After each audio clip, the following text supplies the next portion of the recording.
this sky is one of the resources that you have. It's one of the things that people come to see because most people live in cities and they can't see the sky. In fact, statistically, between 80 and 90% of people in the United States can't see stars.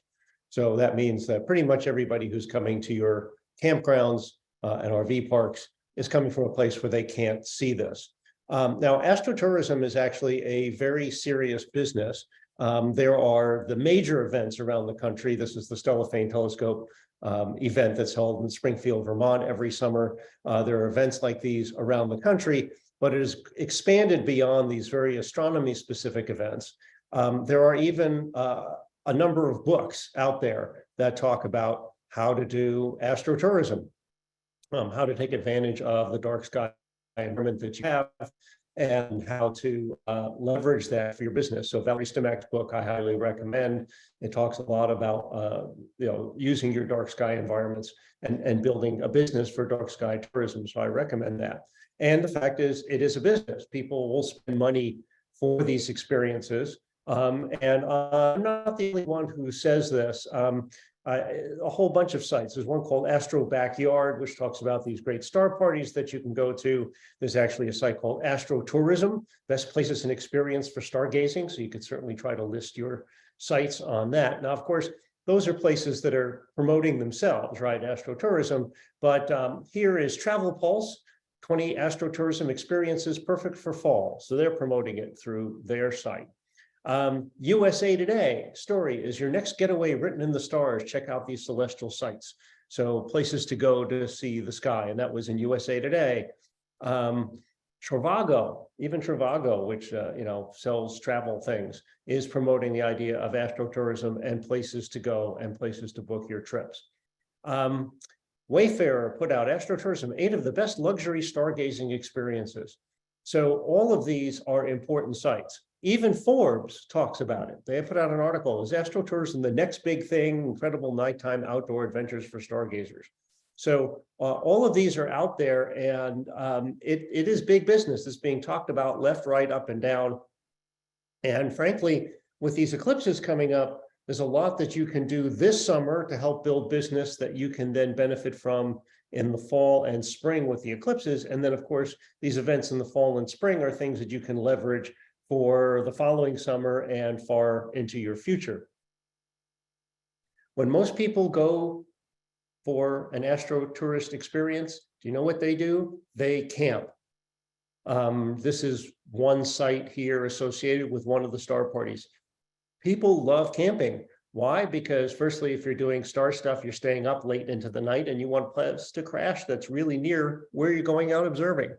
The second is that most places to go that are dark enough to do astro events are removed from places. You're not going to find lots of hotels where there are dark spaces, right? You find lots of hotels in Manhattan. You don't find lots of hotels out in the middle of a place that's quiet and dark. What do you find?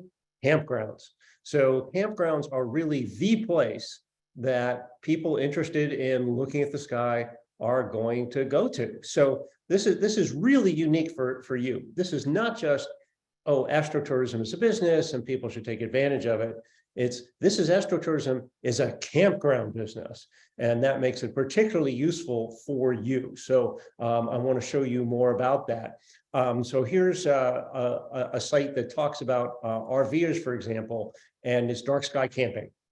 So you'll find this from, so I've shown you every possible site, whether it's astronomy organizations, travel organizations, business organizations, RV and campground organizations, all promoting this business.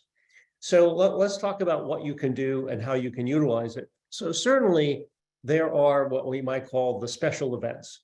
The Perseid meteor shower happens every summer in August. It's one of the biggest astro events, in part because it happens in the middle of vacation time, August, before school starts.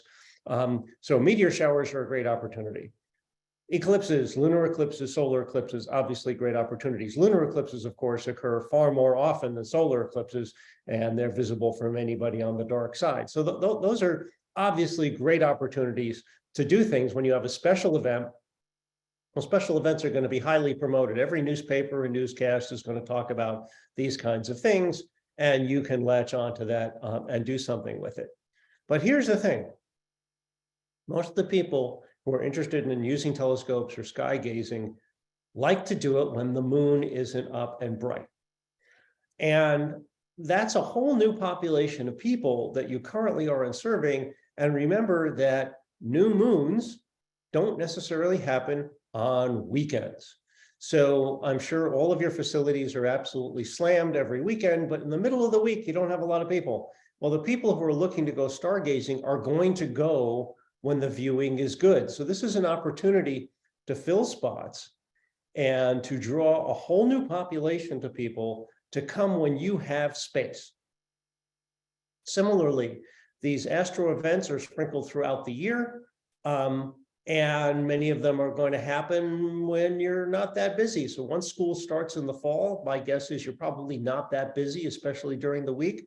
You can fill those nights by taking advantage of this population that says, oh, this is the time to go out. It's during the week. That's too bad. I'm going to go anyway. And you can recruit them and get them into your business. So that's a very important aspect of this, is the fact that the sky does not know about days of the week. And you can take advantage of that to fill those spaces that otherwise are going to lay empty. Now, one of the other things is that people pursue the places that are actually officially dark. So the leading organization for dark skies work, and we'll talk about that in a few minutes, is the International Dark Sky Association, and they certify locations around the world that are suitably dark for doing astronomy related things, also suitably dark for the environment. And if you go to their site, you can pick up all of this information. I'll give you that link before we're done. But I've just pulled up a map here that shows a lot of the places that they have designated as what they call International Dark Sky Places, IDSPs. And as you can see, they're sprinkled throughout the country. So if you happen to be near one of these, and chances are a lot of you are near one of these areas, you can link yourself to these activities and say, hey, look, come camp at our place. We've got an International Dark Sky Park that's right down the road, for example. So these are real opportunities for you to leverage and utilize. Now, there's also the opportunity for your facility, if it meets the appropriate standards, to become an International Dark Sky Place. So if you look at that link on the Dark Sky site, which, as I said, I'll give you in a few minutes, and you can meet their standards, you can be designated, and then you show up on this map. And that is visible to people interested in astrotourism all around the world. Now, what are some of the ways that you can implement this and do things? One is to look at programs and activities that you can do. This can range from having telescopes set up to having presentations and workshops to all sorts of hands-on activities and things that you might want to do. Now, the program that I run, Mountains of Stars, we do these kinds of things all over New England. And here's the thing, is there are lots of partners that you can tie up with to deliver this for you. Many of them will do it absolutely for free. So that makes it particularly useful for you. So for example, there are amateur astronomy groups and astronomy clubs all over the country. Members of astronomy clubs are dying to spend time in dark sites. So if you say, oh, we'll give you a campsite for this weekend if you come with your telescope and show people stuff, that's a win-win. They're dying to do programs like that, and you have a place to do them. And lo and behold, they get to make their club visible. And you can provide this service to your guests at no cost to yourself whatsoever. Now, if you want to link up with things like this, there are a couple of organizations. One is the Astronomical League, which is essentially the parent organization of astronomy clubs across the country. So it's astroleague.org. And obviously, this is a place that astronomy clubs can go to. You can search for clubs. You can find those that are nearby or near one of your facilities. I know there are a number of campgrounds that I've been talking to, have been inquiring about things we could do for them. And one group that reached out to me a couple of weeks ago has camps in like 5 different states. So they could certainly be doing some homework and saying, okay, where is somebody nearby one or more of these facilities where we can build this programming? There's also something called the Night Sky Network. It's sponsored by NASA, but it is managed by the Astronomical Society of the Pacific. known as the ASP. And if you look at their network, you can, again, look up clubs, you can post up things that you're interested in doing, and you can link up with the kinds of expertise that you would like to have, again, at no cost to you, and you can start providing these programs and activities. So one of the other major organizations to look into are academic institutions. There are colleges and universities all over the country. There are over 3,000 of them, by the way. So I'm sure there's one near you. And they all have faculty and students who are interested in doing public programs. So this is my alma mater, Dartmouth. And upper left there, you see the Shattuck Observatory. Even when I was a freshman, I was one of the students who would go and do public programs at that observatory. We just did that. That was something that happens on campuses. They'll have some astronomy activity. There's something that's done regularly. And that means their students and faculty are folks that you can ping to say, hey, how would you like to come to our campground and do some programs for us?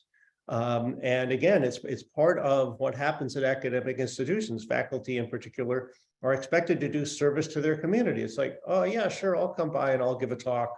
And we'll bring a telescope, we'll look at some things, or whatever kind of activity you're looking for. So look into all the academic institutions that are within, half a day to a day's drive of where you're located, and put out a feeler to their astronomy or physics departments, even their environmental studies, geology departments. You may very well find folks there who would be very happy to come and do programs at your facility. And again, all of this is the stuff that you can do without it costing you in terms of any funds that you would have to lay out.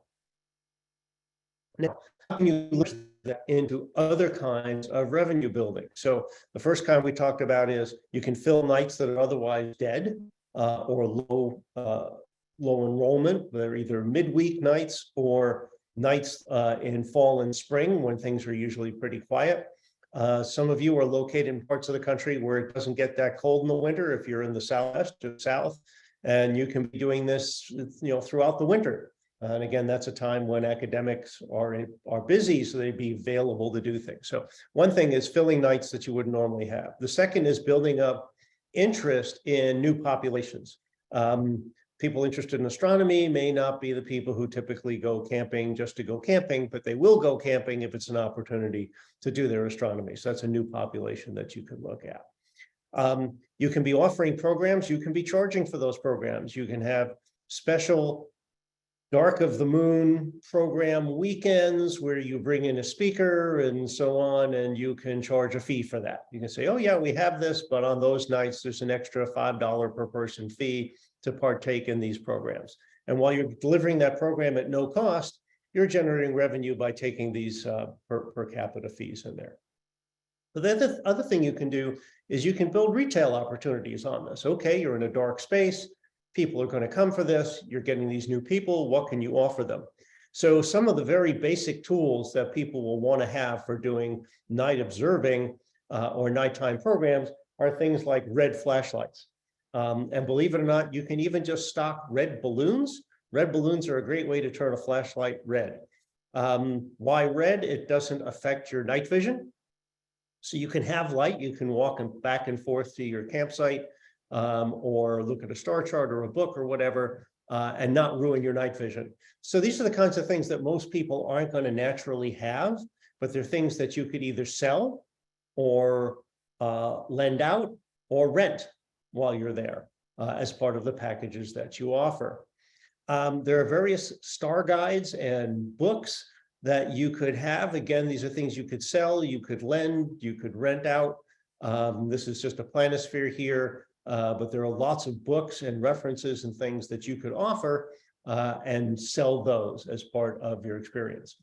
Binoculars are one of the best ways to look at the sky. They're also great for looking at birds and fish and all sorts of other things that are out there.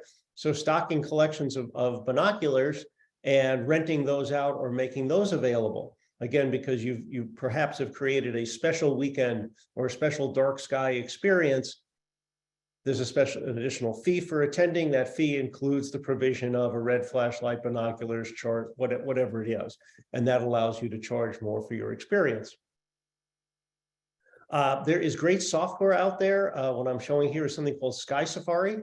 If you don't have this, go get it. It's absolutely the very best app for astronomy. It's available for iOS and Android and for Mac desktops. It's a way to see what the sky looks like, what's up, what's happening. And of course, it has the gyro features. If you hold it up, it shows you what's up in the sky. But amazingly, if you tap on any object in there, any of the hundreds of millions of things that are categorized, hit the little info button at the bottom, that little eye there at the lower left, it brings up complete technical data on every single object and a written description and high-res color pictures. And it's all resident on your tablet or phone. So having a collection of tablets with Sky Safari on it is the kind of thing, again, you can rent them out. You can, I don't know that you'd sell them, but you could rent them out. You could incorporate them into some of your programming. It's the kind of thing that could really engage people with the sky. And it's a really high value item that you can give them as part of that experience. Of course, you can have telescopes. There are a lot of good equipment out there. If you're interested in getting into that, you can contact, again, local astronomy folks who can help guide you. You're welcome to get in touch with me. I would help point you to things.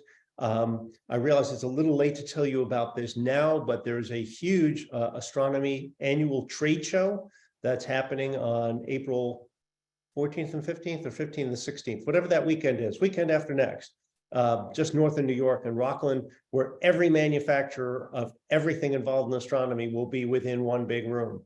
If you can't make it this year, certainly go next year, but opportunities to look at every kind of gear that you can get.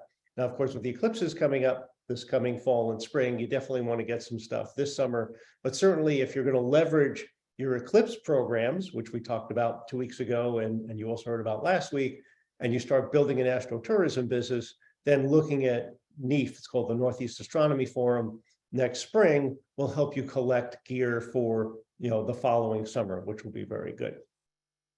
There's all sorts of swag that you can sell. You can build astronomy themed stuff that you can sell. So having a cool t-shirt with an astro theme with your logo on it or your campground is something that people will buy.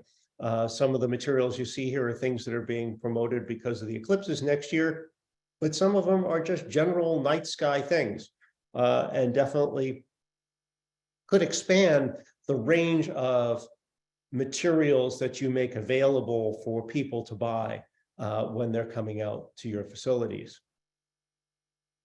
Ellie mentioned to you briefly, one of the other products that I highly recommend. I was part of founding this, and the couple of us who did this, we volunteered our time and put up our own money to make this happen, because there is very little out in the market for telescopes in astronomy without either getting something that doesn't work very well or is way too expensive. And so we put together these telescope kits called Galileoscope kits to offer the world a high quality, low cost telescope. And we have a special edition that includes solar filters for the eclipses, but this is a very special product. And they're very inexpensive as telescopes go, so that this is a great thing for you to be stocking. And you want to order it now, because otherwise you're not going to have them in time. And pre-orders are in. If you buy them in large blocks, they are quite inexpensive. In fact, they're quite inexpensive even in the unit scale. And of course, you mark these up and resell them, or you build them into programs. You have a special astronomy weekend for kids, and you offer these as part of that, along with whatever other doodads you want to put together from your campground, and you charge a special fee for doing it. So you can make money off of this either with direct sales or indirect sales. But this is a very special thing. There is no other thing like this on the market. If you want to stock telescopes or really cool things for people to be engaged with the sky, you're either going to spend an awful lot of money, or you're going to be giving them a product that isn't worth anything. So I urge you to look into this. And again, there are the telescope kits, which are as inexpensive as $31 a piece. And you can also order tripods. to go along with them. And again, you can mark these up to whatever price point you think is appropriate. But this is a really, really unique offering. So right now you can place an order. It's at galileoscope.org/eclipse. They'll be delivered this summer if we get your orders in soon enough. And they're only asking for a deposit at this point. So that makes it quite economical for you to get your orders in for these kits, which are very important. So a reminder, we have these 2 eclipses coming up. If you didn't get to hear about this from our webinar 2 weeks ago, Ellie mentioned that it will be available recorded for you to check out. But there's an annular eclipse in October and a total eclipse in April. Now, understand the next eclipse that will touch the United States will not happen until 2045. So quickly add 22 years to your current age, and that's how old you'll be by the time we have another total eclipse touching the country. So this is a really, really, really unique thing. So no matter where you are in the country, you will have a deep partial eclipse. That means some of the sun will be covered up. That's the picture of the upper center. On the left is what's called an annular eclipse. So in that path, the moon is a little too far away in October, so there's a ring of fire, a ring of sun still shows around it. And then next April is the total eclipse, where the moon is closer, it blocks the entire disk of the sun, and the corona, the sun's atmosphere, shows up. And that's one of the most mind-boggling, eerie, fantastic things that you will ever see. It is estimated that April 8th, 2024 will be the single largest travel day in the history of the United States. They're looking at well over 100 million people will be traveling to see those eclipses.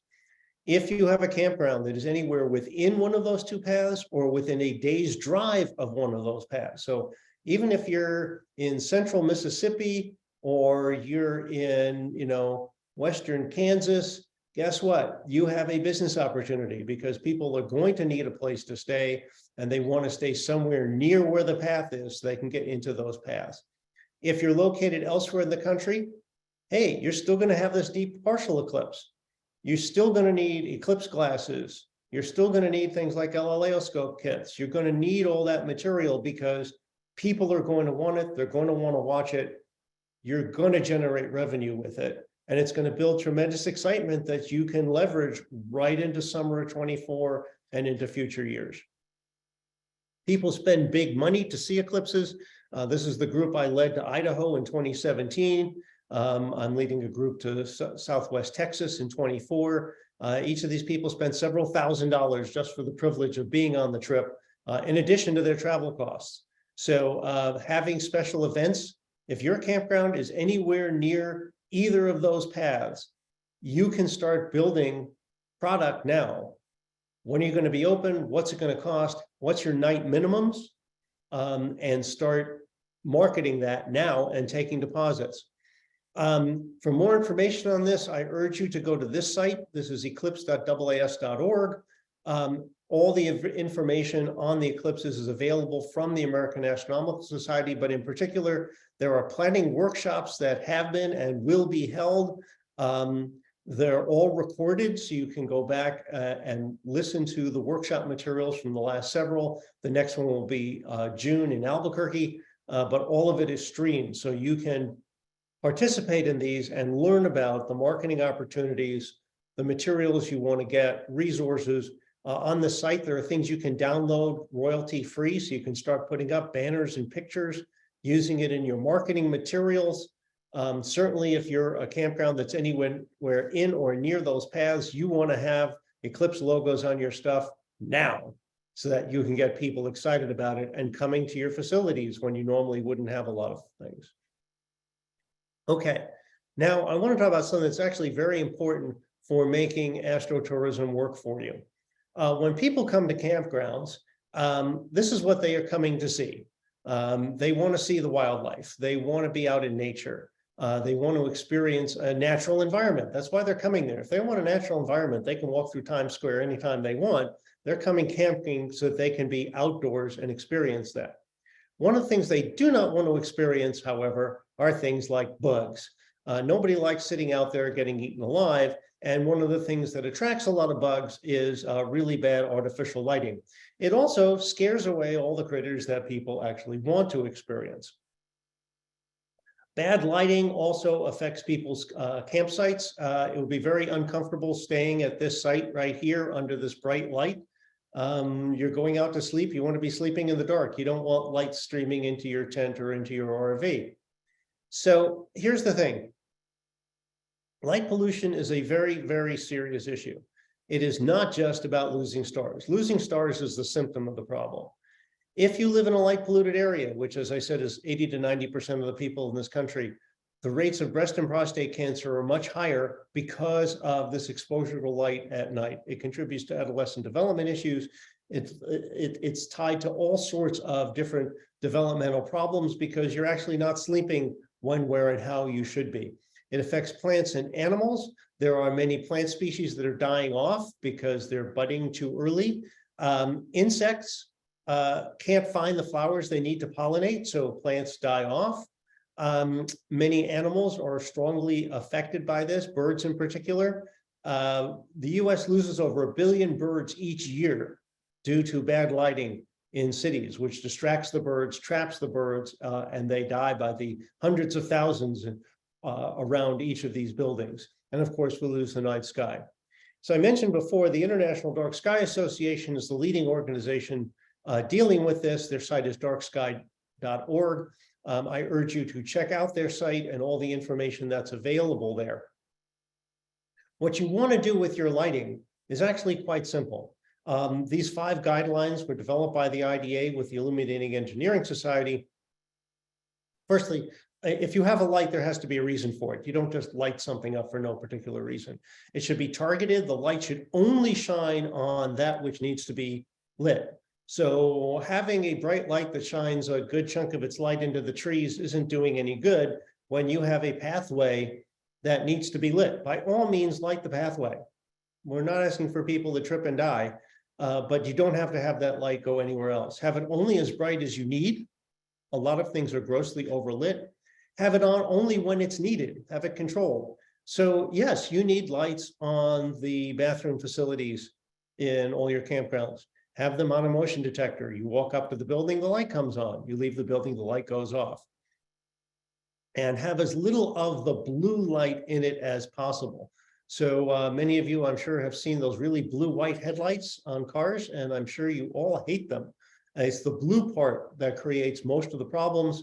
So if you're buying a bulb, you want the number on the bulb to be as low as possible, 2200K, 2700K.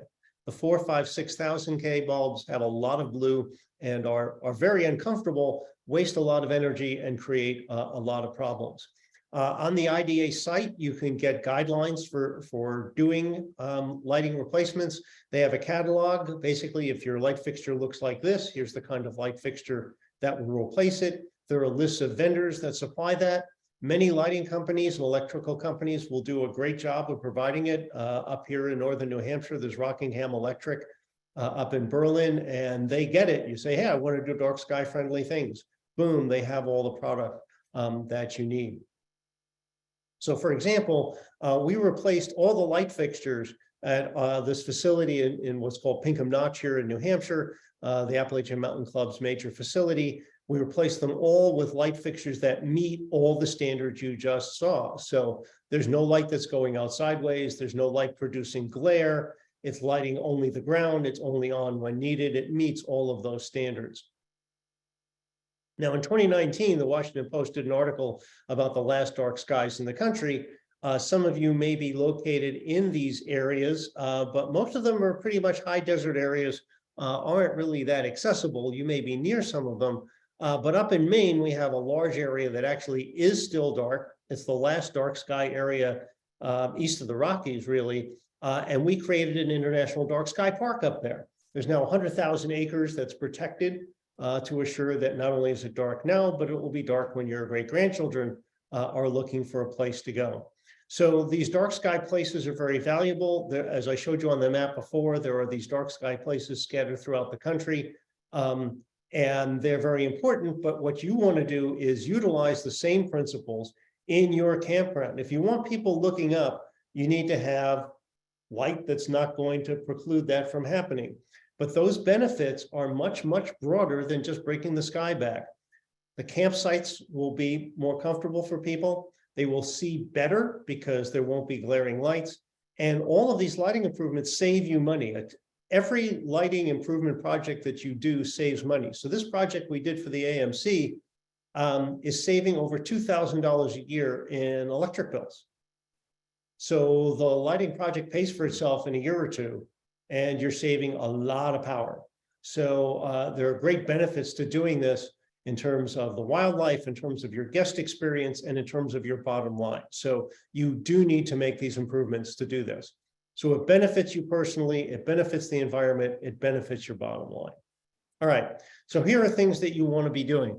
Firstly, start getting your offerings out now for next fall and spring and the following summer. Get your offerings out well in advance. You can be doing, and that could be, you should be doing it now. That total solar eclipse right now is, let's see, today's the 5th, 368 days from now is that eclipse. It's coming up quickly. So identify your astro opportunities. What do you have? How dark is your sky? Is there a dark sky place nearby? What it is that you can offer people. What's your retail model? What are you going to be offering there? What's the marketing plan? How are you going to reach out to astrotourists? Are you going to go through astronomy clubs? Are you going to pull resources together and look at some of the astronomy related publications like Sky and Telescope and Astronomy? What can you put out there based on the eclipse that's going to draw people to be general astrotourists after they've had an eclipse experience at your facility? What is the special pricing? What are the events? What are the activities you're going to do? Are you going to take each of the dark of moon weeks over the next year and say, we have special dark sky periods here, come here, observe the sky.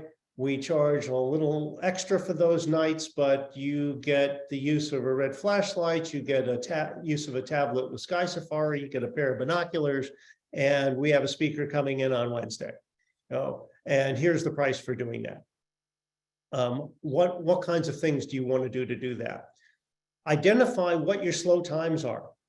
Are there particular weeks that are slow, particular months, particular days of the week?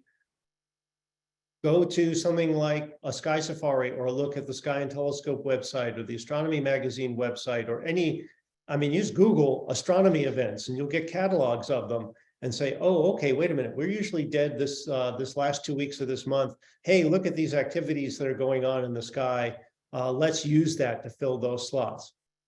Create the programming and activities you're going to do, build those partnerships, identify the academic schools that can be part of it, the astronomy clubs that can be part of it, organizations that do public science programs, museums, science centers, nature centers, all of them will be happy to partner with you. If you're bringing audiences, they are going to be interested in being part of it. And do these facility improvements, do these lighting improvements, because they're going to save you money. They're going to make the place look a lot better. It's going to be a lot safer. Your campers will notice how much better it is and how much more natural the environment is. And you can promote, hey, we're doing something that's green. We're doing something for the environment. We're doing this to make this a better place for you. And by the way, we're not going to scare away the critters you do want to see. And we're not going to be dragging in all those insects that you really hate. So it's not just something that you're going to improve, but it's something that you can use as part of your promotion and recruiting. Briefly, the program that we do, Mountains of Stars, we have all sorts of astronomy gear of different kinds. Everything we do is tying the astronomy experience to understanding the environment. We're here to do environmental education. We have portable planetariums, we have telescopes, we have had various students who've worked as docents in our programs, and we're happy to share all of this experience with you. So if you go to our website, mountainsofstars.org, there's an area there called the Learning Center where you can get videos, podcasts, presentation materials, links to organizations, links to apps and software. So much is available through our site that you can use right now. It's all available to the public. This is why we put it up here. So please use that material and then get in touch with me on these various issues and topics. We can plug you into those who can help you in a lot of the things that you want to do. So I'll leave this up for a minute or three here, but here's my contact information, our program website. But the two very important sites for you to look at, the Galileoscope site, so you can get those kits ordered, which you really need to do now, and the International Dark Sky Association, darksky.org, where you can get information on dark sky fixturing, dark sky improvements that will really make your whole situation much, much better and give you opportunities for a revenue stream that you don't currently have. So I will leave that there, and that gives us about 15-20 minutes for questions and discussion. So I hope that's a useful guide to the idea of astrotourism, the idea of bringing in new audiences and filling quiet times and creating a better environment. So any questions from anybody? Thanks so much, Doug. Yeah, please drop your questions in the Q&A if anyone has one. That was really just full of such interesting stuff. Gosh, I can't believe how much the lighting impacts the wildlife and people. It makes a huge difference, and that's why, I mean, when I've gone camping in places, yeah, you want to be sitting there around your fire in the evening and look over and see the raccoons scurrying around and see birds and bats and all of this. But if you have bright lights, they're not going to come. They're going to disappear. But what are you doing? You're drawing all the insects.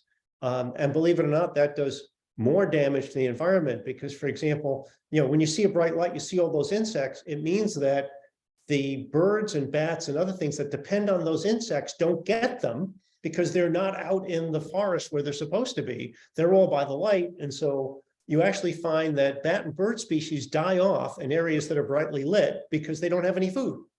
So, I mean, it's amazing what that does. And plus there's the health and safety effects on people directly. So, making these improvements is really a big environmental improvement, but it also saves the facility money. I mean, I'm asking you to save money. I mean, I don't know, how much better we could talk about, a way to actually make the camper experience better, saving money, helping the environment. I hope everybody does it. And if you do, let us know, because the IDA, excuse me, promotes this. Their publications website. If your campground goes and says, oh yeah, we like this, here's the change, here's the before and after pictures, I will promise you that we will publish that. We will put that out there and say, hey, look, this is what's happening here. Nice. That's an important thing. Awesome. Looks like Diane has a question, Doug, about the Galileoscope and the glasses. The telescope and glasses are only on pre-order at this time. The website says expression of interest. Right. So at the moment, we're trying to collect all these orders so that they're bulk, so that they're at the lowest possible cost. So, the eclipse glasses, obviously you need next fall. So you can be placing the order now, a deposit will be taken, they're all going to get produced, and then they'll be shipped out to everybody.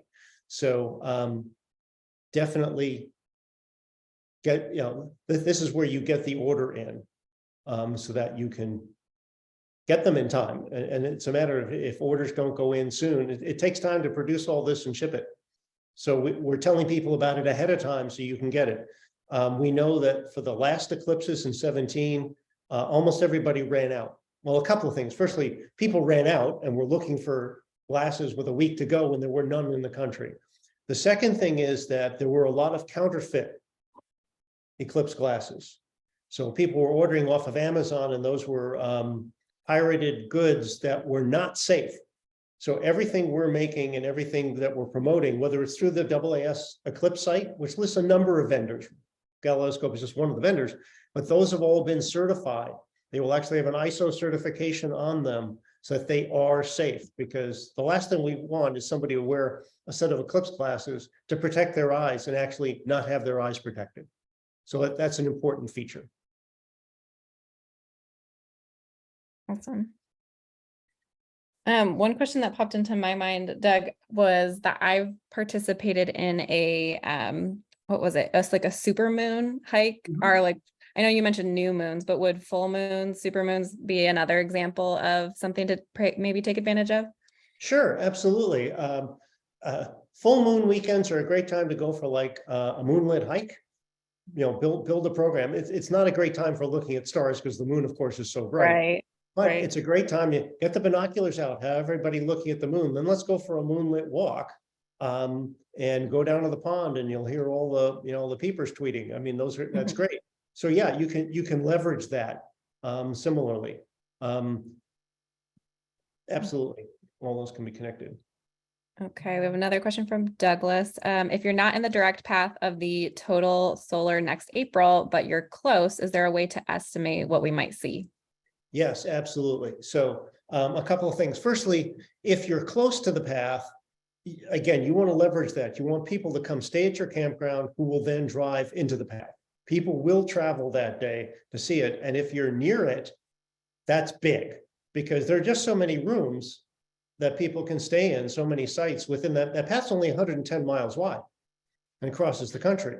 So there are just so many places you can stay there. So if you can stay within half a day's drive, people will book that site so that they can be nearby. So that's the first thing. Then if you want to find out what you'd actually see in any particular location, because again, if you're a campground in North Dakota, you're not a half day's drive from the path. So what could you do? If you go to that AAS site, eclipse.aas.org, and select the April eclipse, there at the bottom, I mean, within the resources there, one of them is maps.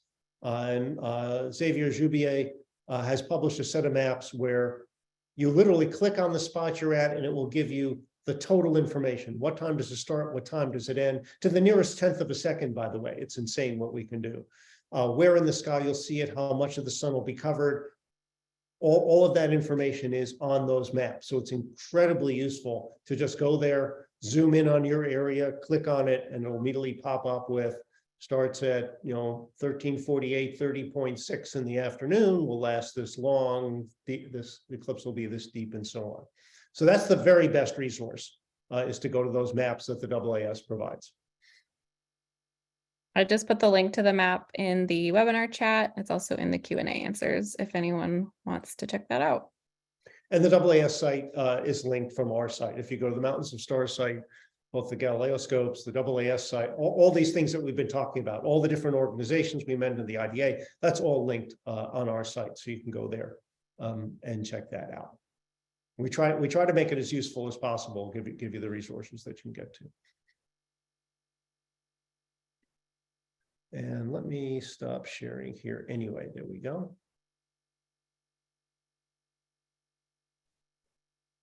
Wonderful. Well, does anybody else have any additional questions? I mean, this was pretty comprehensive, what you covered, probably a lot for people to digest. But we will be sending out a follow-up email with a link to the video to everyone who registered.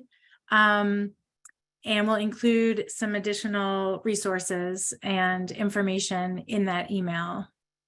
I think we even have like a calendar of celestial events. I wonder if we could do that with this group in that email as well. I think there are 2023 events. So outside of the 2024 solar eclipse, there are a number of those celestial events happening throughout the rest of this year. Yeah, we can definitely do that. Yeah, and there are even longer lists of that. You can go out there, many more different things that come up that you can check into. The list you developed, a great start. So it's excellent. I'm glad you have it and share it with everybody. But folks can certainly look at different things that are happening in the neighborhood and see it. Absolutely. We'll also you should receive a notification to a survey. It should just take a minute if you have time to complete it. We're just looking for feedback on our content and our webinars. So we'd always love to hear from everyone in the audience to help us plan future content and sessions just like this one. So thank you everybody for participating and attending today. It was a lot of fun to get to hear about all of this, Doug. Oh, looks like we have one more. Great fun. Douglas says thanks. Douglas Huston. Thanks, Douglas. All right, everyone have a wonderful afternoon. Bye. Thank you.